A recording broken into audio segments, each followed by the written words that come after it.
কেন্দ্রীয় পোর্টালে কলেজ ও বিশ্ববিদ্যালয়গুলিতে শুরু হয়েছে স্নাতক ও স্নাতকোত্তরে ভর্তির প্রক্রিয়া। ওবিসি মামলায় কলকাতা হাইকোর্টের স্থগিতাদেশে সংকট তৈরি হয়েছে ভর্তি নিয়ে। রাজ্যের তৈরি করা 140টি শ্রেণী ওবিসি সুবিধা পাবে না ভর্তির ক্ষেত্রে। এর ফলে বঞ্চিত হবে মুর্শিদাবাদ সহ গোটা রাজ্যের পড়ুয়ারা।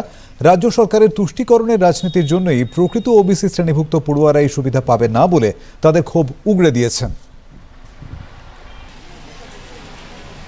হাইকোর্ট থেকে 140 জনের জনজাতিকে বাতিল করা হয়েছে।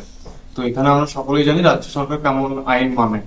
এটা আইন বিধানসভায় আইনটা পাস করাতে হতো আগে, দিয়ে এদেরকে এই যে সকল সম্প্রদায়কে ওবিসি দেওয়ার কথা ছিল তাদেরকে দিতে হতো, বাট তারা আগে থেকেই করে না। আমরা আগে দেখেছি 26,000 চাকরি দেখেছি, সেই ক্ষেত্রে দেখতে পেয়েছি রুলস কেমন মানে রাজ্য সরকার। তো এই নিয়ে আগামী দিনে যেসব স্টুডেন্ট গুলো ভর্তি হবে কলেজে, যারা অনার্স নেওয়ার ইচ্ছা, তারা কিছু কিছু নম্বরের জন্য অনার্স নিতে পারছে না এই ওবিসির কারণে, তাদের কি রাজ্য সরকার তাদের কি সুহাল করবে?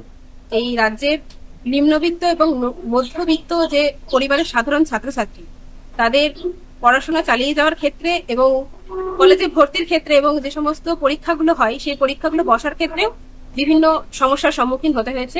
কলেজে ভর্তি হওয়ার সময় আমাদের অনেক সমস্যার সম্মুখীন হতে হবে, অনেক বাড়ানি হতে হবে।